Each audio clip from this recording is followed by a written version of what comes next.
Hello everybody, and welcome to another episode of Star Mountain Outdoors and Bushcraft. My name is John, trail name Sterno, and today I am hiking through Bandelier National Monument. So why don't you come join me for a hike?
Okay, if you look at some of these rocks down below, all these little openings, those used to be the dwellings of ancient Pueblo Indians right here.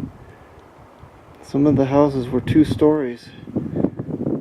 They dug into the tunnels for their back room and then expanded it out by building walls and using I don't know, about 6 to 8 inch pine trees to 6 or 8 inch pine trees as supports for their ceiling. So very interesting stuff. Right now I am up on a mesa between 2 canyons heading to an area called Yapashi, or Yapashi Pueblo, which is of course an ancient Native American city or house or something, and I can't wait to see it. So behind me you might see some mountains. That's the Sangre de Cristo Mountains, and those earlier ones you saw that have the sharper peaks, that's in the Jemez Mountains, which I'm kind of in the foothills of. So let's check out some views and have a good time. Okay, there's the mountains behind me in the direction I'm heading. I know one of them is St. Peter's Dome, not quite sure which one's which. We've had a lot of rain and snow out here this past week, and that's good because it seems to have filled up the intermittent streams. It's going to be easy to find water right now. This is a pretty open area of forest here. Obviously, either it's been controlled burn or one of the fires that hit this area has gone through here. But whatever the case, it's obviously good for the deer and the elk. And I've seen a ton of deer and elk sign on the trail. I mean a ton. And this is the kind of habitat they like. Look at the views of the mountains over there. They've got hit with a lot of snow recently, which is a good thing. Wherever there seems to be deeper soil between the rock outcrops, I've been finding these little open pine stands that are just beautiful. They're not very big. We're too low elevation, not enough moisture here. But it's pretty.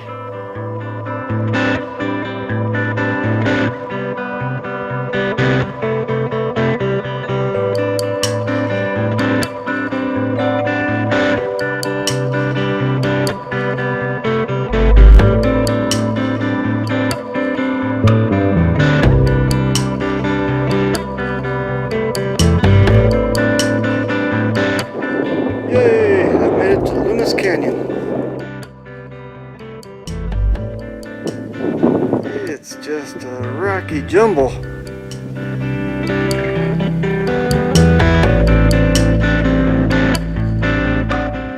Alright, I made it to the other side. There's some elk in there. It's not focusing on them. Pretty awesome though.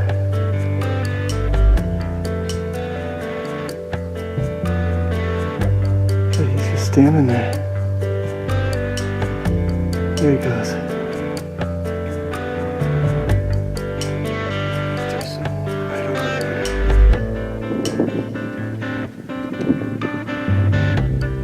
Sorry about the shaky camera work.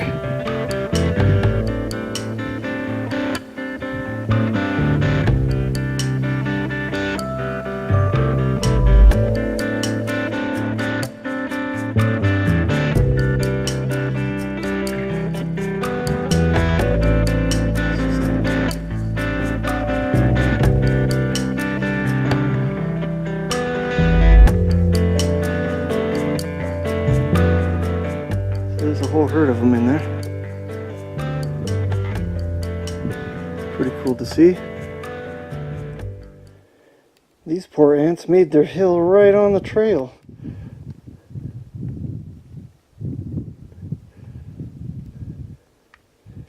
Not a good choice of location there, guys.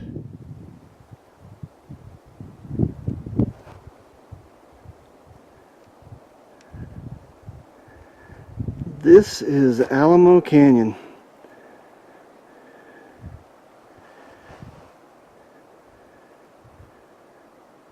And I've got to go through this frickin' son of a G-rated you-know-what. Well, here I go. I'm going to start the descent. God, I almost feel like I'm descending into the very depths of hell itself.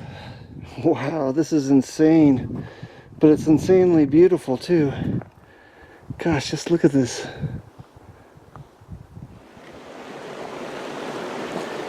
Hey, everybody. Kind of a cool light down here. Kind of an interesting glow from the orange rocks on the cliff. I made it down to the bottom. But man, that took a lot out of me.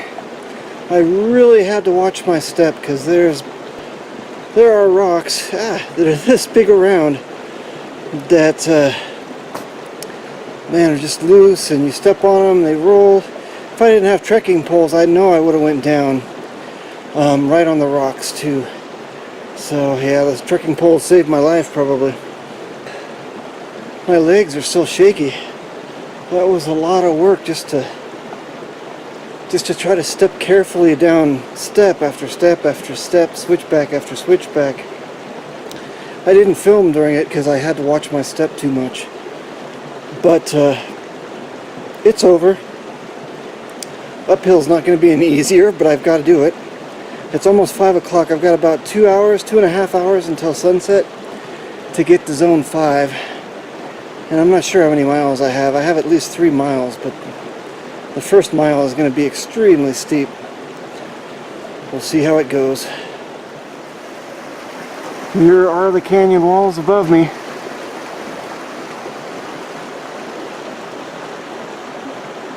That's quite the canyon. And then this side too. Whew. I just went through a hard stretch. They said there'd be some root finding at the bottom of the canyon due to flooding and that sort of thing, but they didn't say that you had to go through 20-foot high sections of brush with stickers that look like choke cherries. It wasn't fun. But I made it to the trail, and this is a pretty cool spot down here. Look at those little hoodoos behind me. Pretty cool. So yeah, it's about time to climb the hill. Check it out, there's the creek. We've got some little hoodoos over there. The canyon walls up to the moon. Hopefully I'm getting that in there. There it is. Nice little view back up the canyon. know how some trails are littered with horse poop? This trail is littered with elk poop. Like, the whole way up so far. I've never seen so much elk sign.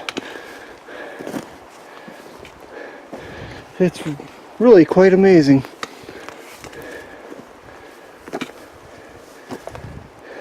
It's like a whole herd passed by here and all pooped at the same time. But they must use this trail to get up and down the canyon, same as we do. Climbing up, and the view's getting better. I made it to the top. Whew. Oh, you can't even see behind me, I'm too fat, but I look down there. It's so steep you can't even see the bottom. That's like an 800 to 1,000 foot climb. Woo! Woohoo! I feel like the phoenix that has risen up from the depths of hell. Okay, that's maybe a little dramatic, but let me tell you, it feels good to be on top of this hill. Check out this little anthill. It looks like it was made out of sugar crystals. That's so cool. Ah, great. Another canyon. This one's small, just really rocky. Oh, here's the bottom of this nasty little canyon. Whew. Alright folks, I am a half a mile from Yapashi. I estimate that I have approximately 2 miles left to go to get to my camping area. Gosh, I'd love to stay and take a break, but I only have about an hour left to sunlight. And I need to find a camp spot too once I get to my camping area, so I better hightail it. And away I go. Here are the stacked rocks of the Pueblo. People used to live here in ancient times. Okay folks, this is what's left of Yapashi Pueblo. You can see it's just kind of a pile of rocks now. But what a view they had from here. Man, beautiful. There we go. The mountains over there. It's spectacular. I have a feeling these were stacked afterwards, but that kind of gives you an idea how they built. Here's the area where I'm heading.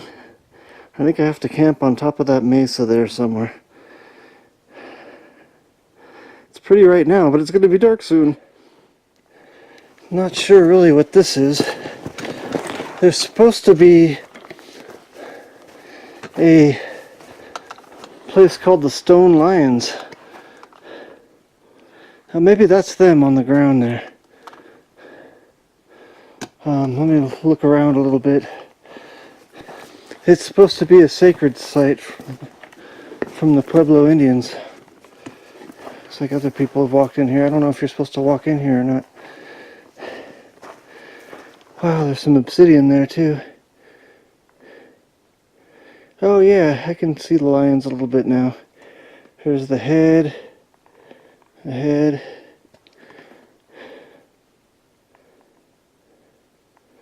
It's carved into the stone. These are the tails. Pretty cool. Of course, this is the last climb of the day. And it's almost dark. It's going to be a killer view of the mountains at sunset though.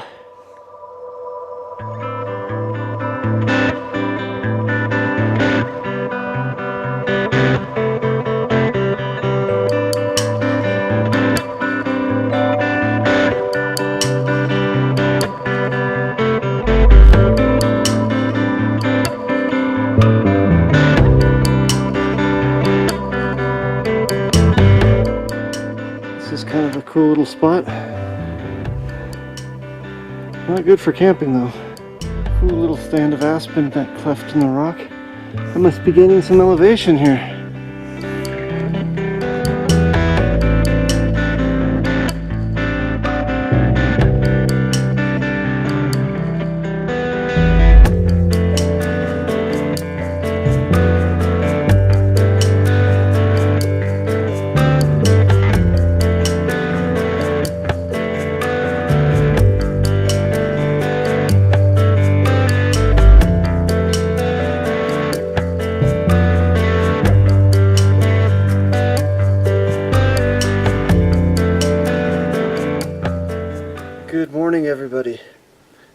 welcome to day 2 of my Bandelier National Monument backcountry adventure.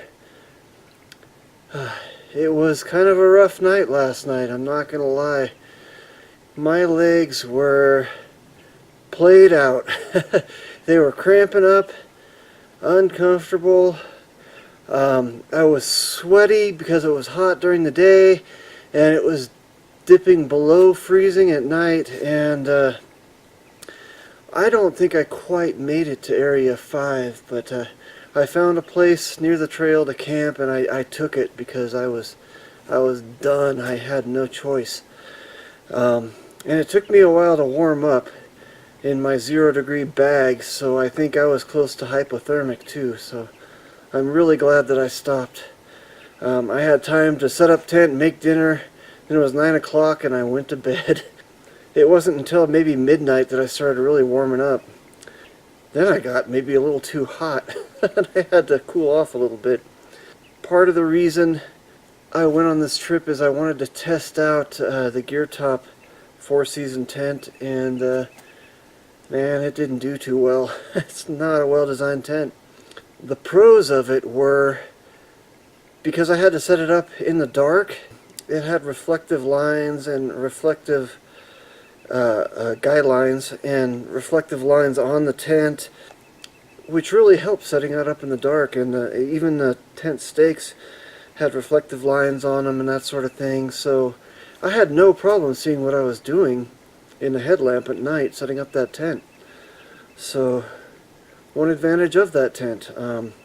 Thank you, Gear Top, for making it like that. It was great for emergency setup in the dark. I think the overall design of the tent, well, no, let me give you another pro first. The tent was small and kept me extra warm, I think. Because it was so small, my body heat warmed it up beautifully. So that was another good thing about the tent. A bad thing was it was too droopy inside. I couldn't get it spread out enough in the layers, especially on a little bit of a slope. I couldn't get it so it would spread out enough and run the line straight down. So things were drooping in my face, and that was a really bad thing because of another disadvantage I found out about the tent was condensation. Even with the guidelines to open up the vents, it did not ventilate well enough to keep the condensation out. So yeah, I'm going to give a review of the tent on a separate video, but my final review of it after my field test. And I'll tell you some funny things that happened about it too. Well, okay, I'll tell you now. The tent basically collapsed on me because the stakes pulled out. The stakes are only about 4 or 5 inches. They're short. In soft ground, they pull out really easy. And I'm kind of a big guy, and the opening's small, so I'm bumping the opening, knocking out the tents, and the thing just caved in on me. I think it needs to be a little bit bigger. It's going to be a little heavier that way too, but anybody beyond kid size is not going to be able to use that tent very effectively. Anyway, that's kind of what happened with my night. I had Mountain House chili mac for dinner. Honestly, I was so tired it didn't even taste that good. So yeah, that's what happened. But now I'm continuing on my hike. It's 7:30 in the morning. I just left camp and I'm in a beautiful little meadow with some nice views of the mountains behind me, enjoying life once again. I actually recovered from my leg cramping and that sort of thing fairly quickly. I thought I would still be sore and have sore knees. Even at 5:30 I got up to do my business and my legs were still cramping a little bit and my knees were sore, and I thought they'd be a problem this morning, but after a couple more hours sleep I'm feeling good, so I'm looking forward to the rest of the trail. I'll catch you in a few minutes.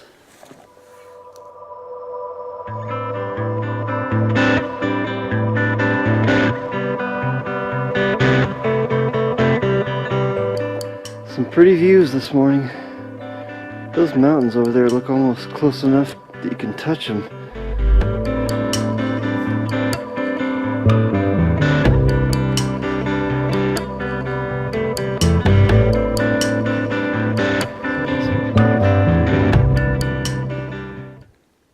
I swear, every time I look up the view gets better. It's about 8 o'clock now. I've been hiking for a half hour, and the temperature's already climbed from 20 to 35 or so. I think I'm going to shed a layer and maybe have a drink of water and continue on. Alright, I broke out the map this morning, and I camped right about there, which is safely inside of Zone 5, which is right here. So I thought I didn't quite make it, but it looks like I did, so I was fine. I thought it wasn't quite there because he said there was a sign, and I never saw a sign, maybe because it was dark. Anyway, I was good.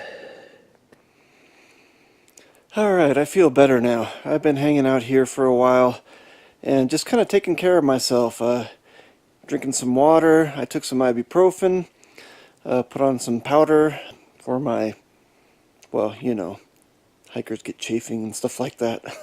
So I put on some chafing powder and ate some breakfast and drank a quart of water, and I'm feeling pretty good now. I think it's time to continue. My next segment of trail is going to be down into Alamo Canyon again. A different part of it, but I hear there's some snow areas with some post holes and that sort of thing, so I may have to put on micro spikes. We'll see, but I bet it's going to be pretty. Hey, only 7 miles left. That's great. I'm happy about that. So I've done 7.9 miles, and I have 7.1 to go. Awesome. Interesting the way somebody laid these out next to the trail. Alright, there's Alamo Canyon again. I'm up at a different crossing, the upper crossing. Still can't see the bottom yet. Let's go a little further and take a look. This is really pretty up here. Wow, that's cool. That took some work to construct that. And here's the view into the canyon. I can see the bottom now. But we're still like 600 to 800 feet above the bottom. Pretty cool. That's where I came from. I hiked out of that little ravine over there. And the snow really wasn't that deep. I heard somebody say it was post-holing to his knees or something. But right now it's still morning and it's frozen solid. I had no problem negotiating that. Didn't even feel like I needed micro spikes. Check out this little hoodoo's right beside the trail. It almost looks like a face and arms holding a flower for somebody. Another little snowdrift to go through. It's not bad. And the trail's finally starting to descend into the canyon a little bit. Okay, I can definitely tell that I'm at a higher elevation because of the types of trees here. I've seen some Douglas fir and some white fir. That's Pseudosugum zizii and Abies concolor. And oh look, there's a hawk or something over there. Look at that.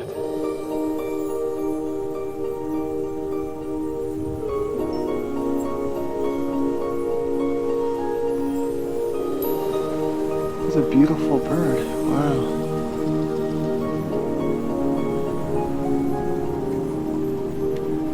This is really a serene moment right now with the hawk flying around, the sound of the creek down below, and other than that there's no wind, so it's just really quiet. You've got the snow around, it's just, this is awesome. He's watching me and I'm watching him. Anyway, before I got distracted by the hawk, you can definitely tell we're at higher elevation now because of the trees.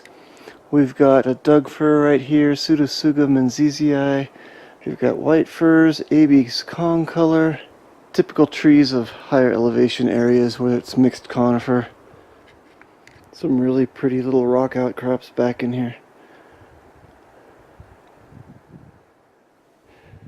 Yeah, this looks like it might be an intense little area to hike through. I may put on my micro spikes for this. Okay, I made it through without using micro spikes. That was a pretty cool little alcove. Beautiful. Well, I know that one's fairly fresh because it's on top of the snow, and it just snowed here a few days ago. About 2 days ago, 3 days ago. And I have now made it to the bottom of the canyon. So I've been coming up through this canyon here. Here is the creek.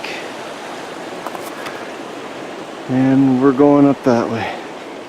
Very old bear scat, but bear scat nonetheless. Okay, this is the trail.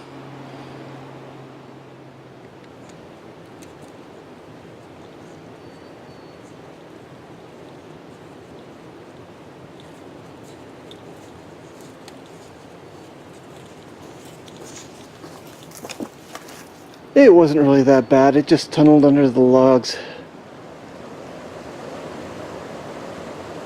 Check out the icicles on the other side of the canyon there. That's pretty cool. There's also another hoodoo. That one's a cool one, it almost goes straight up like a column. And it really shows you how these things are formed. There's a layer of harder rock on top. The layer below that I think is volcanic ash, because we're basically in a super volcano here. And that layer of volcanic ash is protected by that harder rock on top. And that's how you get those hoodoos, because the rest of it's eroded away. Just by time, water, wind. Pretty awesome. And if you look up here, it's just a lot of rugged country. Look at that spiky hill up there. Beautiful. So I'm just sitting here taking a break when I decided that I would talk to you a little about protecting yourself from the sun. One of my missions and why I'm hiking the Appalachian Trail in a couple years is to bring awareness to skin cancer and being safe while enjoying the outdoors. So you notice I'm going to head up south exposure, so it's going to get warmer, so I took off my underlayer, my long john shirt underlayer, and donned my sun hat, put on some sunscreen.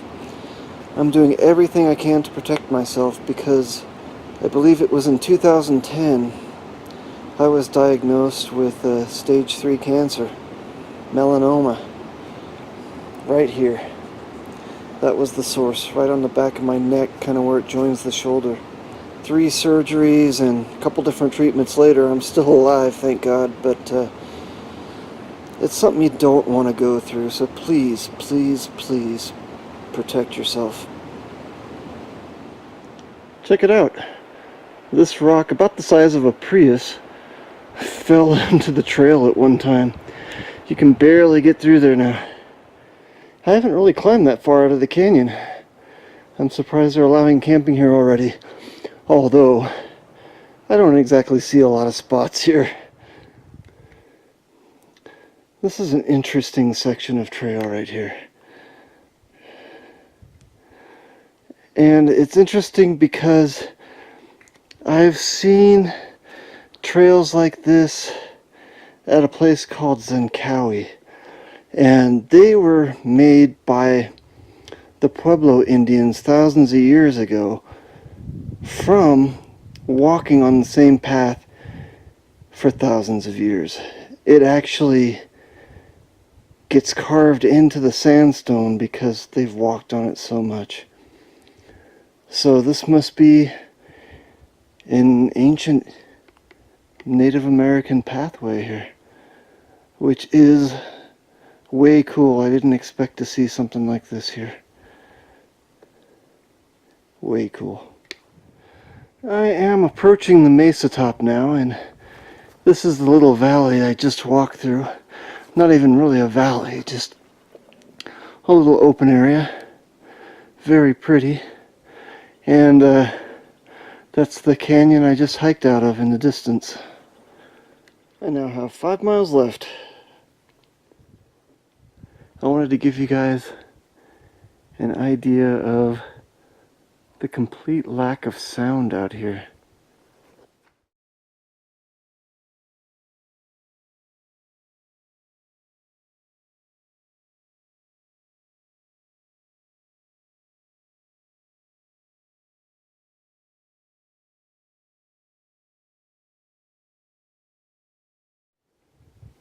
I am finding it extremely refreshing just to listen to silence. I've made it to the mesa top, where I've got some good views of the Jemez Mountains there. Again, that's back the direction in which I came. I am amazed at the solitude here. There's more elk tracks than people tracks on the trail. There's the Jemez Mountains over Frijoles Canyon. Elk. Coyote. Elk. Coyote. And views. What a beautiful day it is today. I am having such a good time. I can't even begin to describe it. I'd say it's time for lunch.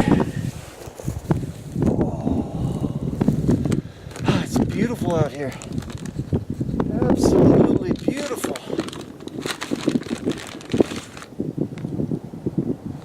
Missed that one.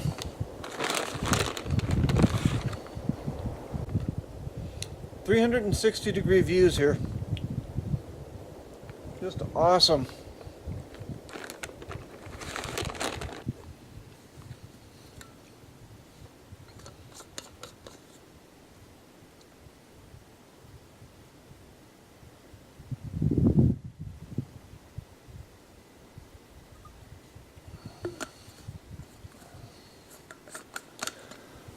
Ooh, I wonder what is going to be for dinner tonight. I know we've got some steaks in the freezer. That would be good for after a hike. Oh yeah. I'm kind of hungry. See what else is in my food bag here.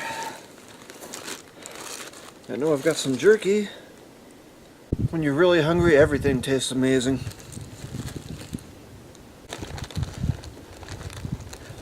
Little homemade beef jerky.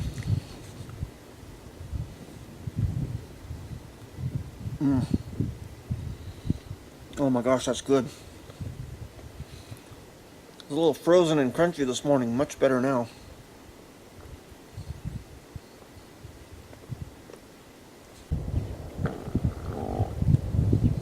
Excuse me. Oh my gosh. My farts smell horrible today.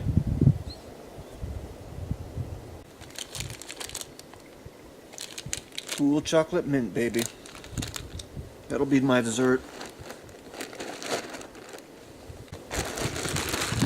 Food's getting light now, that's good.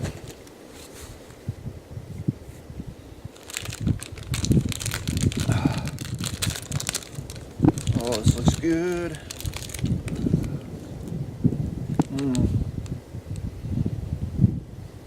Like mint chocolate chip ice cream.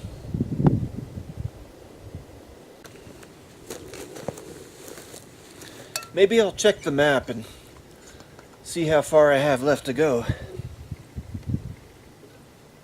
Oh.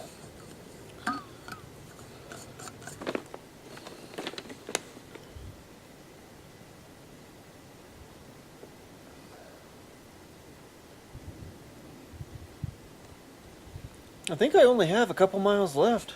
That's awesome.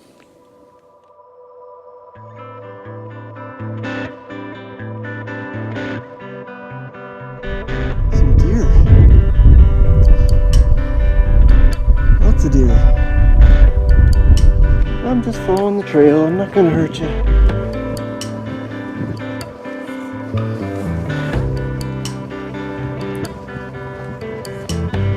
It's just me. I'm a good guy.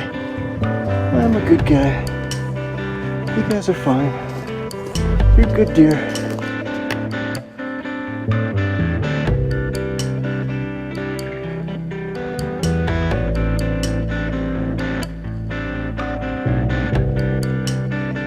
There's more deer. You guys are all over the place right here. This is just the deer area. Huh, just the deer area. Alright folks, one last thing I wanted to talk about today before I get back to the Visitor Center trailhead was my last video, or my last hiking video that is. It wasn't very popular. It seems like, well, I had a lot of fun making it, and I think it's actually one of my better videos, but it's not really the style that people want to see. And I get it, but I'm just experimenting. I was surprised when about 4 subscribers just quit once I made that video. I mean, hey, just hang in there. I want to experiment a little bit. You know, I don't want to do the same thing every time. And where are we? Hang on. Oh, I see that I have completed the loop. I've been here before. So I'm almost back to the Visitor Center. So what I'd like to say is, I'm just trying to experiment, and hang in there. Don't unsubscribe just because I make one video you don't like. You know, I'm just playing around. So I'll get back to more of my standard mix of bushcraft and backpacking. So yeah, just hang in there. We'll have some fun. We'll have some adventures, and we'll have a good time on the way leading up to my epic journey on the Appalachian Trail. So I might shoot a little bit of closing video. 1.1 miles to the Visitor Center, by the way. I might play around a little bit with some shots on the way out, but other than that, hope you enjoyed this adventure, and please like, share, comment down below. Don't forget to click on the notification button. We'll see you next time. This is John, aka Sterno, signing off. Have a good one.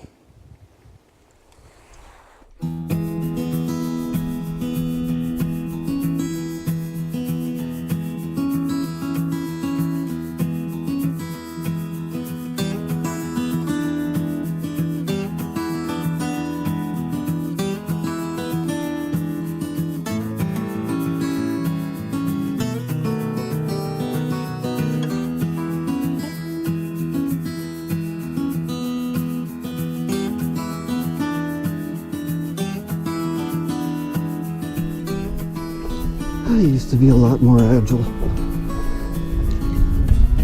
Almost down to the bottom.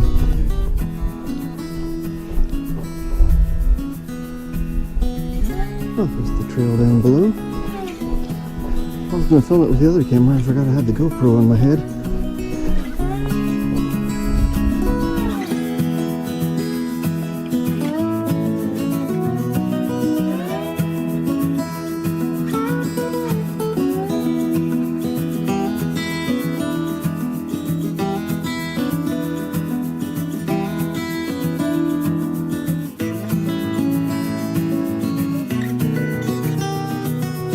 Tell me, why are there never any trees like that around when I'm looking to hang a bear bag?